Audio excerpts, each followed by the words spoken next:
this topic, which has fascinated me for a while, because as a agronomist and as someone providing advice to a whole lot of farmers, there's this constant concern about weeds I have in my pasture and what can I do about weeds in my pasture.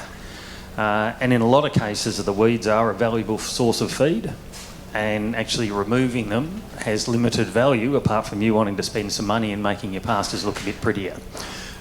So what I want to do, and where this work originally emanated from, was just understanding more about that weed dynamic and how weeds in a pasture system, or what we call weeds in a pasture system, just appreciating where they are of value and how they can be used rather than necessarily having to remove them. This is work that's in progress at the moment. It's being supported by Meat and Livestock Australia, and someone who's helping me, second name on there, Jess Brogden. Jess is here, so Jess is going to put up a hand now. So a lot of the data that you'll see and the photos that I'll put forward here are ones that Jess has actually prepared for us, and also Lisa Miller, that some people may know as well. It's being done through Southern Farming Systems. So the information I'm going to give you here, we don't have it in hard copy yet, but in another 6 months' time, it will be. Okay, just to run through, and a lot of the information I'll give you, there are 4 bits of information, I suppose, that I'll be talking about.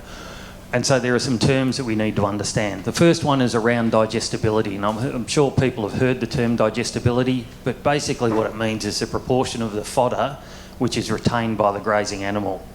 So something that's of higher digestibility, more of what they eat or put down their throat, they can actually use within their system and it's not excreted.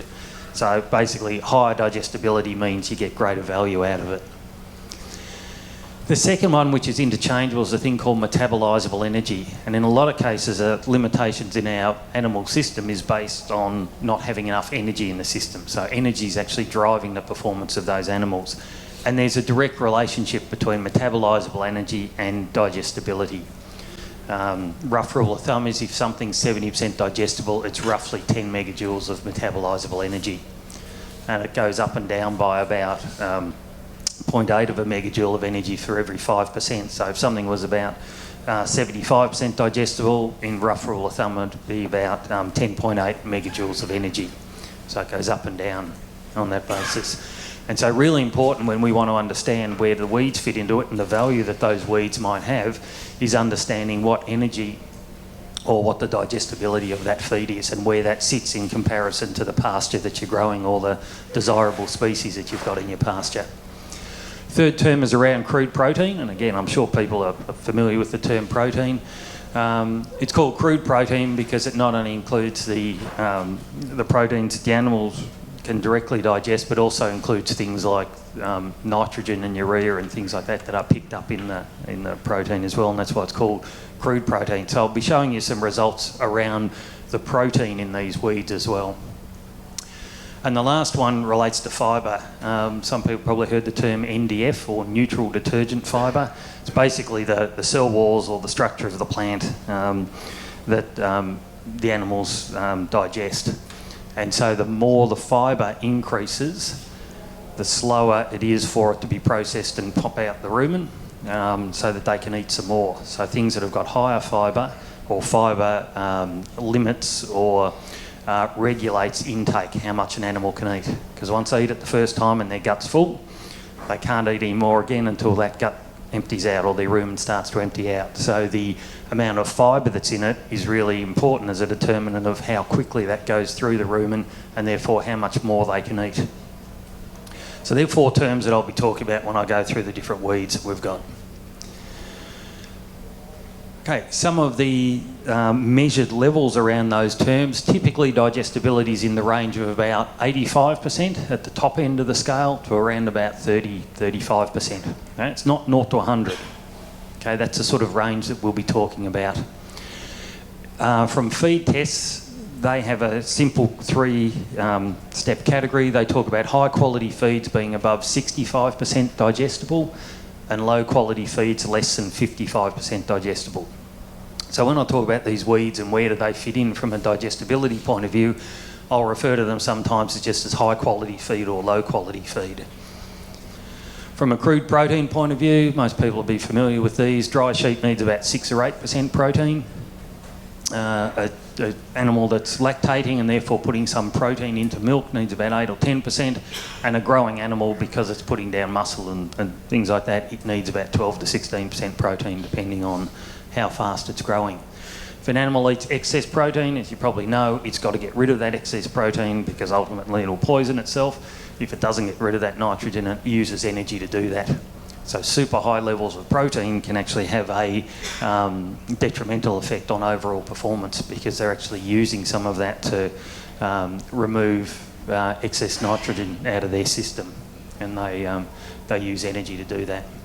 So there's sort of just some numbers to keep in mind, the 65-55% range, and those for your protein. And the last one's around the fibre. Now, there aren't any standards on what fibre should be, but a rough rule of thumb that the dairy industry uses is around about 35% NDF. They need at least that much fibre in their gut because that makes the gut or the rumen function properly. So they need around that 35%. When it gets lower than that, the gut doesn't perform the way or as efficiently as it possibly could. And so that's another number just to keep in mind, around about that 35% figure. Okay, a few people may have seen this as well. Anybody done ProGraze as a course many, many years ago? You've probably seen this graph then. Okay, just to explain, because this sets up when I talk about the different weeds.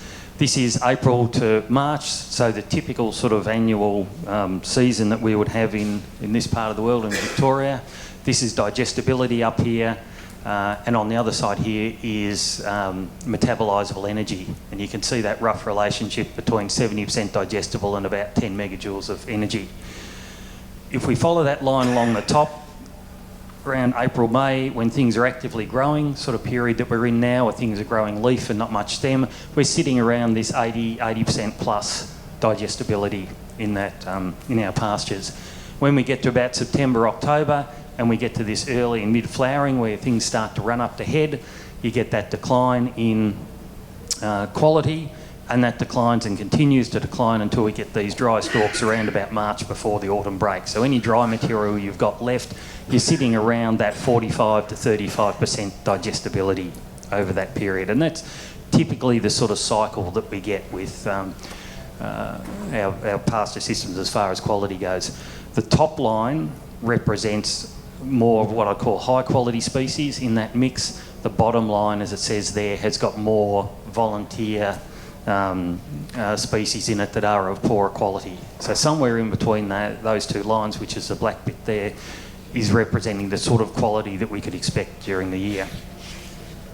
So if we look at high quality pastures from that definition from feed test, we've got high quality pastures in a lot of cases if we've got good species in there until we get to that sort of November, December period. If we've got some of the poorer quality species in there, it's probably tapering off around about October. And we hit what we'd call low quality in around about this January, February, March. If we've got reasonable species, so if you've got ryegrass that's gone dry or phalaris or things like that, that would be sitting up at this end. If you've got more things like silvergrass and those sort of things would be more down that end. So that's just a bit of a split up between those. So how does this all fit from a weed point of view? First of all, I want to concentrate on the weeds that we might have when our pastures are typically in this low quality phase. So that's the first one I want to talk about. So what we might call our summer weeds that you get. Now, most of the summer weeds that you'll get in your pasture are germinating now. So the ones that you see in December, January, February, March are actually germinating now. So they virtually have a 12-month life cycle. Anybody know what that is? Yep. No. No? Anybody else want to have a crack? Sorry? Mustard? Mustard? No. Dandelion, yeah. Sometimes called dandelion, flatweed, cat's ear. It's got a few different names, okay? So that's the first one. A bit more of a quiz. Anybody can pick what that one is? It's a bit later in the season. Sorrel? Okay, most people got that one. That one? Wireweed or hogweed, it depends on, they're different, but most people call them the same sort of thing, so something like wireweed, something like that. Sorry, no, not Cape weed, this is middle of summer. Sorry? Yeah, so it's a brassica of some sort, it's actually wild radish, this one, but you can get those mustards and things like that that grow because they're all of a similar family. So that one in that case is wild radish. That last one?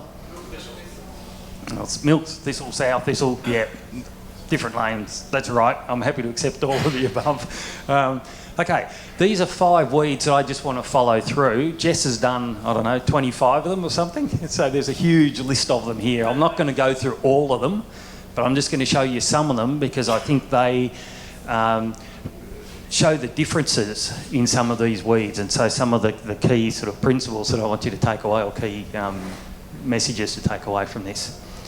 So first of all, the summer weeds. We also have a few that will germinate in spring, summer on opportune rain. Okay, so those weeds I was showing you before, they're all germinating now, and they will grow through the season and they will pop up and still be around in summertime. We've also got a few that appear on spring, summer rain. That one, anybody know what that is? Mintweed. Mintweed, okay, yeah. Clammy goosefoot, or goosefoot sometimes called.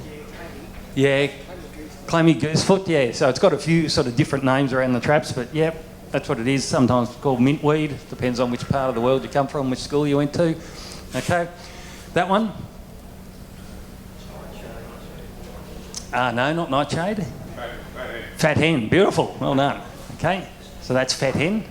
Genopods, there's a few of those that you'll get that are germinating when we get, October rain, November rain, December rain, that's when you'll get them. That one? Windmill grass, beautiful. Okay, so I'm only going to show you 3. There's another bundle of them there that we could have put up as well, but those 3 I think will show you the same sort of things. Okay, so these are the few summer weeds that I want to sort of talk or refer to. First of all, let's take the dandelion, flatweed and cat's ear. These are measurements that Jess has taken on the digestibility of that weed. That line there and above that line is what we call high quality feed based on that definition. So that's where dandelion or flatweed fits in. This measurement here that's got about 70% digestibility, that's what the plant looks like. So a plant like that's 70% digestible. Okay, and that is occurring around about that November, December period. Think about how that was declining around November, December. These, in fact, are providing higher quality feed than what most of your pasture would be, okay, that time of year. And remarkably, you get to March and the plant looks like that. You see it dry off, look like that, and you think it's not worth much. It's still above 65% digestible. So it's still got value in it, even though it looks like that. Okay, similar weeds. If I do the protein for this, same sort of thing, that's protein at 8%. So if you're running dry animals on it, those dry animals would be getting more than enough protein eating that as a feed source. Okay, in this case here, round about that 12%. Think back to those numbers I was talking about, what does an animal need, growing animal need. Lactating animal around about that 10-12%. Believe it or not, that would provide enough protein. Okay, so one weed that we thought mightn't have been worth much. Here's another one. Sow thistle, when it looks like that, people will have seen that when it germinates, that prickly sort of form, that's sitting up above 70% digestible. Okay, it's about 10.5 megs of energy sitting in that. When it starts to run to head like that and it's just getting a flower on it, it's still sitting around about that. And when it looks like that, and you think, oh, it's just a weed in the paddock, not worth much, it's still sitting there at about 60-odd%. So again, another high quality feed. You've only got to watch sheep to see what they select, and milk thistles are the first thing they'll eat. Absolutely, yep, absolutely. And if you go even further and you start looking at some of the proteins in that, the proteins in that early phase are around about 25%. So what you see is dead right, They go round, they see them, they know what they want to pick out. And a few of these photos that I've taken was a lease paddock that we got this year. And when you put the stock in it, you just watch what they went for and you're dead right. First thing is all of the milk thistles, straight away, they're all standing around, about 4 or 5 of them all standing around one plant, just eating it into the ground. The milk thistle juice is corrosive for some people, isn't it? Yeah. It can cause gangrene. Yes, can if they eat too much of it over a too long a period. And I should say, and I won't have time to go into it here, the stuff that we're putting together will have issues around the animal health, any animal health implications on some of these weeds, and as well as that, some of the potential herbicide options that you could look at if you did want to remove them. So I've put them aside because I'm just not going to have time in the 30 or 40 minutes I've got to do that. So yes, there are some that do have some certain animal health issues that we do need to be aware of, okay? But we'll go through each of those, so there'll be information on each of those. There'll also be information on the seed set of each of those weeds and how long that seed lasts for, because some seeds will only remain viable for a couple of years, other seeds will remain viable for decades. So we'll have that information in there as well. So we take the sow thistle, same sort of thing. Great protein when you think about where that is. So running dry sheep on that, cool. You know, if they can eat enough of that, you've got your protein covered. Clammy goosefoot. Anybody want to have a guess what clammy goosefoot's like? Good, bad, otherwise? That's why it sits around about 65%, 70%. Okay? Looking like that, that's where it sits, even when it looks like that. Okay, brown, the leaves have gone brown, that's where it tests from a digestibility point of view. If we fly through and look at the protein of it, that's where it sits. Some of these summer weeds have distinct odours associated with them. Yep. And it stinks like else. Usually, my experience is very difficult to get stock to live. Yep. It'll be one of the later ones they will eat, but in the measurements we were doing here, it disappeared as well. It was just one of the last preference ones. Yeah. Yeah, I had a paddock that I grazed out, took the stock off, and mainly just that week grew, put the stock back on, just moved through the paddock for a day or two, and grazed it completely out. I think it's got something to do with the stage of the plant is at. Yeah. Yeah. But there are some times when they'll start a bit like Yeah. Yeah. My general experience on it is it's not their preference to eat it, but they will eat it if there is in other things that they've got. Yeah. Okay. Alrighty. So what's the value of those grazing weeds in a pasture system? So I just did a little bit of work where if we think about the time of year we're talking about is where our natural pastures that we might have or our dry pastures that we've got are probably sitting around, and I've just taken a middle point of middle of Feb, 45% digestible, about 6% protein, because that's typically what your phalaris or your ryegrass pastures, when they've dried off in Feb, the bit of dry material that's left, that's about what it tests out at, okay, after it's gone through the season. And then I've said, what would happen if I put some sheep on it? So I've just done this bit of calculation. First cross ewe, she's dry, she's empty, so just before joining, but I've said she's 55 kilos. The green height of 5 centimetres in that weed that's growing in that pasture. So it's not flat to the ground like you'd think a normal pasture would be. They're growing upright, as a lot of these weeds do. The dry material, as I said, is 45% digestible, and the green material, the weed, I've said would be 60% digestible in it. And so I just did some runs on this now, just to explain what's going on here. This line across here represents the amount of dry material that would be in the pasture. Ignore all these lines at the top for the moment. If you put those first cross ewes in there and there was a tonne of dry feed at that 45% digestible, those ewes would lose about 175 grams a day. Okay, so just imagine they're just eating that dry feed and nothing else, and there's only a tonne on offer. As there's more dry feed available and therefore they can harvest more, the weight loss becomes less, but they still have a weight loss. So even if there's 5 tonne of dry feed sitting in the paddock, they're still losing 50 grams a day. Okay? Because the quality of the feed that they're putting down their throat isn't good enough, and because the digestibility is low in it, what they eat, they can't push out through the rumen and eat any more, so they're limited to how much energy they can extract out of the feed they've put in there. If you include in this situation here a bit of green weed, and let's take the grey one there, or the grey and the yellow lines there, where we add some green feed into it as well. So if we take the yellow line there, that's if we had 200 kilos of green feed. So imagine if you got 200 kilos of weed in there, plus this dry feed as well. Their performance goes from losing about 175 grams to sitting up here of nearly breaking even. So that little bit of green of that higher quality put into the system changes the whole dynamic of the change in weight gain and also the amount of feed that they're going to eat. So that bit of green helps drive the consumption of the dry as well. And it doesn't matter if it's 200, 300, 400 or 500 kilos, you'll get that same sort of effect. Okay, so it's a little bit of green in it with that level of protein and that level of energy that's making the change. Is that change happening because of the green in the rumen to enable the dry to be more efficient in digestion? Yes, yeah. So it's a combination of things. A little bit that they eat is obviously of higher quality, so they can extract more out of that package of the green stuff they ate. But it also changes the function of the rumen because you've got that higher protein in there, and so the whole rumen function works better as well. Yeah. And we've found exactly the same thing when we've done a whole lot of stuff on grazing stubbles.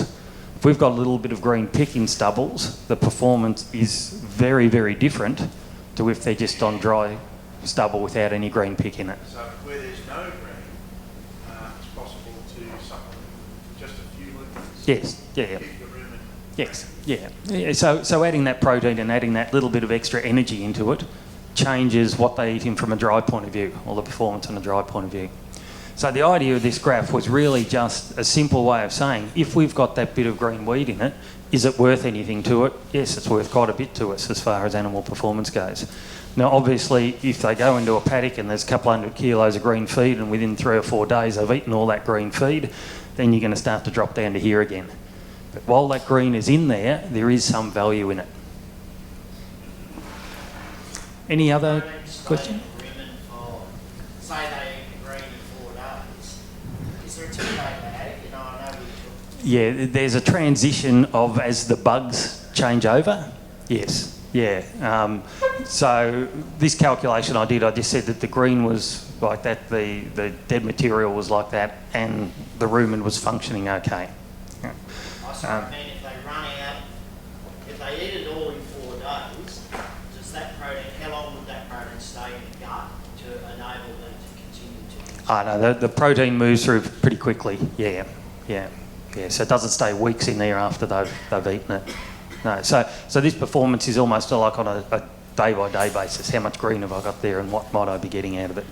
The message I wanted you to take home, though, is that little bit of green pick that we might think of weeds are not worth much. A, they're good quality from a both protein and an energy point of view, but also it changes the dynamic of what they actually do with dry feed as well. Okay. Like 100 kilos or 200 kilos of green, like that could be weeds, or I guess that shows you value just having a few lucerne plants in your paddock as well. Yep. Can they do the same? Absolutely, yeah. That's not many lucerne. No, that's right. That's not... A couple hundred kilos of green isn't all that much. Yeah. The difference that I've got in here is that I've said that green is actually of reasonable height, so they can actually harvest it and graze it. Okay, if you were thinking of pasture, 200 kilos of pasture would be about 0.5 centimetre to 1 centimetre high.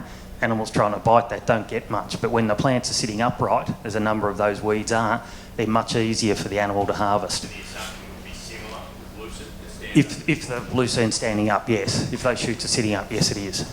Yeah. Okay, let's move on. I've no idea what I've got time-wise. Joe, we're going all right? Okay. All right. Just a little bit of green stuff in stubbles. We did quite a lot of work in the Grain and Graze program on the value of stubbles, which I sort of alluded to. So a lot of surveying of stubbles. Variability, usually about 5 tonne of dry feed left behind. The quality of that feed, and this shows again the green that was in that dry feed's around about 70% digestible and about 19% protein, which is that green pick in it. Any grain on the ground is even higher as far as energy goes in it. And then you've got your straw and your trash, which is really down at that low end.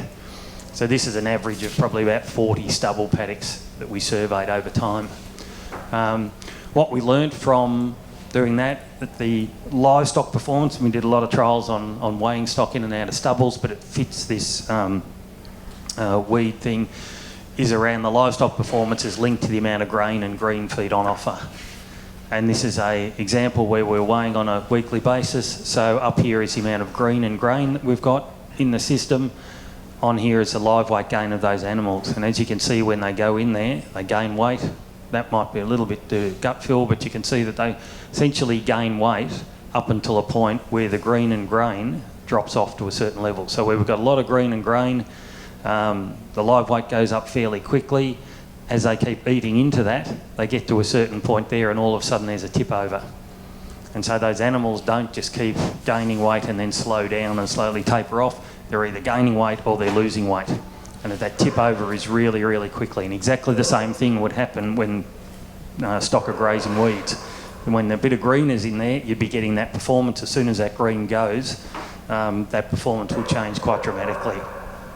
And out of all of that, we learnt that there was a certain point or a certain threshold down here where if we had less than 40 kilos of green per hectare or round about 40 kilos of grain on the ground per hectare, if we were below those thresholds, then animals would lose weight. If it was above those thresholds, it didn't matter whether it was a lot of green and not much grain on the ground or a lot of grain on the ground and not much green, animals would increase their live weight gain. And so it's a really useful way of being able to walk into a stubble and know whether that stubble's got any grazing value in it or not. And I can tell you, once it drops below those thresholds, you're happy to have the animals lose weight because that's what they'll do, or you may start supplementary feeding if you want to keep them at that condition. Okay, but the gain is really quick. We were surprised, and all of these dots represent long-term trials that we've done. So this has been done over many years, over many stubbles where we've measured a whole lot of green and grain in them, and it's pretty consistent, as you can see. The red things are down here. A couple of these here is where we've had some major diet changes, and that's basically been that it's rained in the period those animals are in there, and we've gone from having a whole lot of grain to all of a sudden a whole lot of green pick really, really quickly, and that first change has made a difference. Canola stubble can. Yep. I assume these are cereals. Yeah, these are cereals. No, I haven't done anything on canola, sorry. But having said that, I can't believe, if you've ever preg-tested cows that have been on canola stubble, the amount of canola seed that actually goes through them is quite remarkable. Yeah, so I suspect they can pick that up fairly well as well, both sheep and cattle. Yeah, lick it up. Yeah.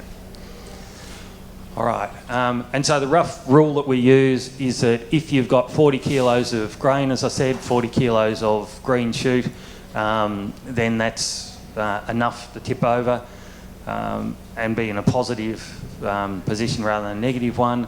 If you want to translate that, that's about 13 grains per 0.1 of a metre squared. Now, 0.1 of a metre squared is about your boots. If you look at your boots, here about 30 centimetres by 30 centimetres. Put them at 90 degrees, draw a little square like that, step back, count the number of grains in it or count the number of green shoots in it, and that gives you some idea of what that threshold is.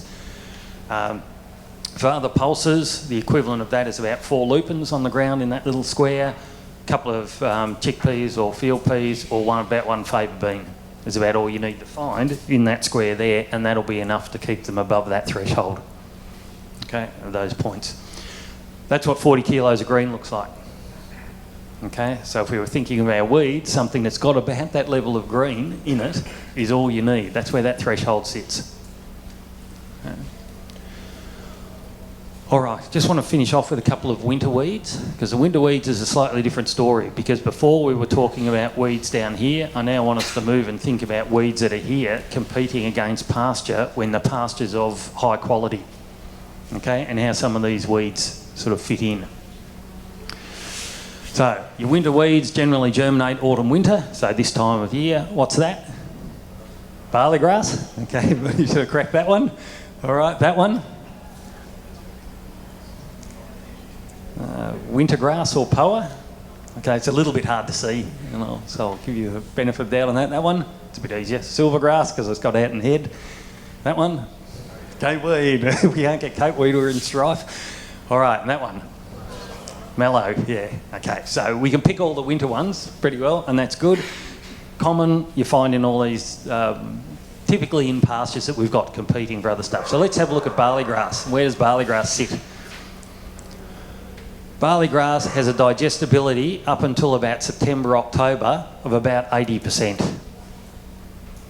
Okay, I can tell you some of your phalaris and the stuff that you'll test will be below 80%.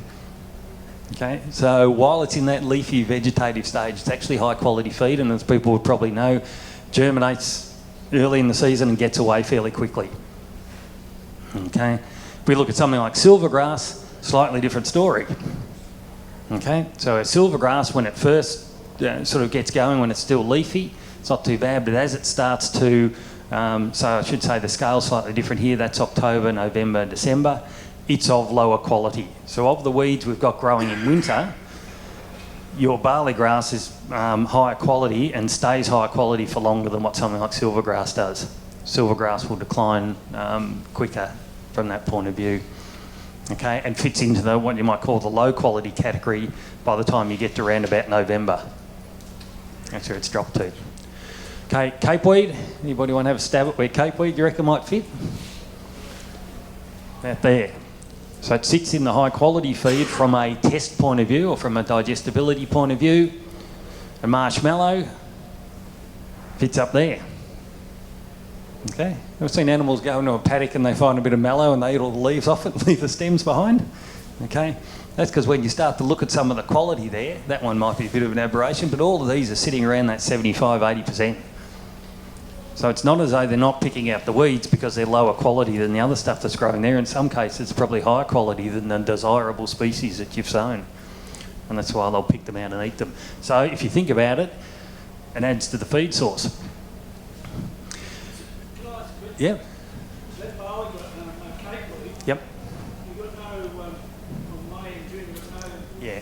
so what's it growing, growing again? No, that's because we didn't take measurements. And this was a bit of a transition, just came on in July. So we had a transition of people between then. So we're filling in a few of the gaps. Sorry. Yeah. So I've just shown you this is the raw data as it sits at the moment. But I would imagine those two bars will sit somewhere in there anyway. You know, it'll all sit the same. So that's from the energy point of view. I've just summarised these now from a protein point of view. As you'll see, something like barley grass stays really high protein until about October. Okay, so you know it's a high quality feed. Contrast that, you know, in something like capeweed. Capeweed's up around 30% digestible. 30% protein in those periods. And I reckon most of you would have thought capeweed's a weed. It's a bit of a bugger. We don't like it. From a energy and from a protein point of view, it's actually got a fair bit in it. It's got some downsides, which I'll talk about in a second.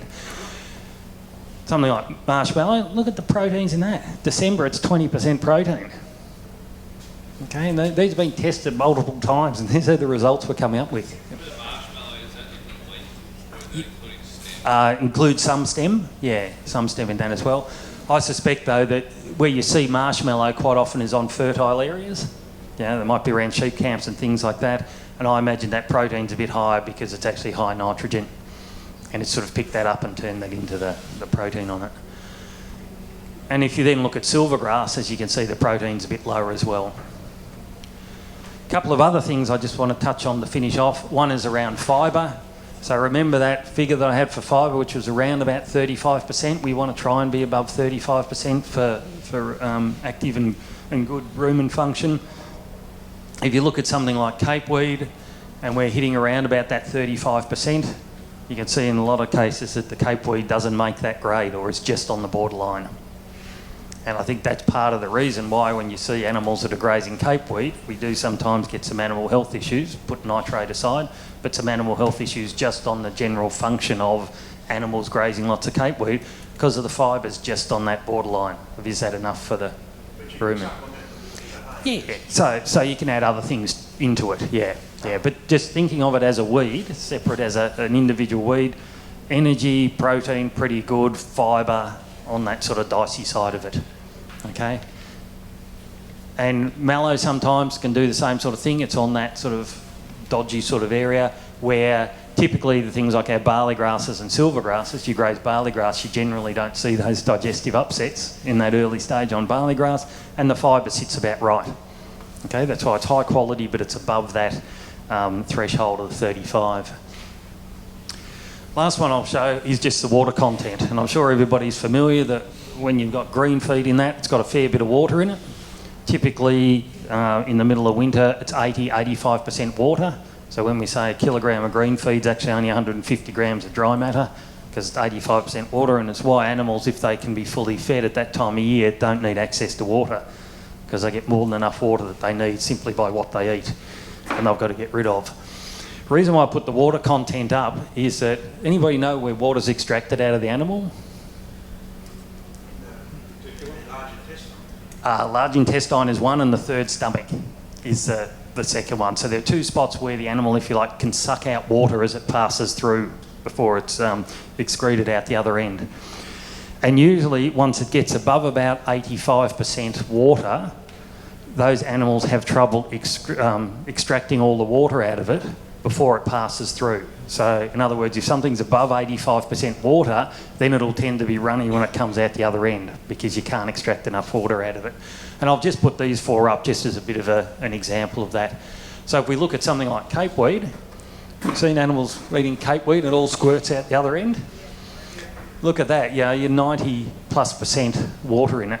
But to what extent is nitrate an issue there when you've got bowel irritation? So nitrate can be a problem as well. The nitrate levels in some of these that we've tested at different times, not in the work Jess is doing, but in different times, early on in the season quite often can be below what we'd consider to be irritable sort of threshold levels. We exacerbate that sometimes weather conditions exacerbate that. So things like frosts and cold periods and stuff like that. Herbicides on them can concentrate or exacerbate that as well. But there are times where the nitrate in it is still below what's considered to be, in a sense, non-irritable, but it'll still squirt out the end. And they just can't extract enough water out of it before it excreted out the end. It just goes through too quickly. There's too much they've got to try and suck out and absorb, and that's why they get the runny bums. Okay, if you contrast something like your barley grass that they're on, around about that sort of point there, they can still extract that water out of it, and that's why the faeces look, tighter. Yeah. So that's just one. So if you look at your capeweed from that point of view, putting nitrate aside just for the moment, early stage you've got high water, that's why it'll squirt out. Low in fibre, that's why it mightn't be necessarily the most fantastic diet that they're on, but the energy and protein's pretty good with it. So if it's a component of the diet rather than a major source of the diet, then it can actually be a useful feed. The NDF of... Okay, when that's like, that will take into account how long the passage is through. Yeah. Initially, when you first started, you were talking about NDF and how that either increases or slows the passage through. So that's the NDF, so that's the fibre, okay. that's the NDF of it there. So remember I was talking about that 35%, sort of being around about that. If you look at that, that's sort of bouncing around on that threshold, I reckon, between that. And that's why I reckon sometimes, because we're right on the edge, sometimes you could potentially get that problem, and it sort of makes sense to me that's why sometimes that might be an issue. Too much capeweed in the diet, and therefore would have that problem, just not enough fibre in it. Okay, and the water content. All right, 5 minutes. Summary time, Joe. All right. I put there that weeds can provide a valuable source of energy and protein, especially when they're vegetative stage, and I've got animal health issues aside. There's a whole story around these different weeds and the animal health problems that you can get. Not only nitrate is one that we've spoken about, but there are a whole lot of other potential toxins that some of these have and can concentrate at certain times, which we'll go into in the details of the weed stuff that we put together. And so the choice to remove these weeds is a balance of the feed provided against the negatives. And one of those that we're working on at the moment is this whole idea of competition. Okay, so all I've talked about in the weeds here is the value of them if you eat them. I think there is another whole story we need to understand that, okay, if you've got those weeds there and they're competing against the desirable species you want, just how much impact are they actually having? Okay, so Jess is doing some work for us at the moment where we're removing some of the competition of those weeds and looking at how that changes the dynamic of the other species that are left behind. Because I think that's an important one that we need to understand if we're making those decisions of removing those weeds as well. And other negatives, things around things like contamination from seed is obviously issues that you need to consider. So if you've got barley grass and things like that, there are those seed issues, erodium, which you might have with the seeds.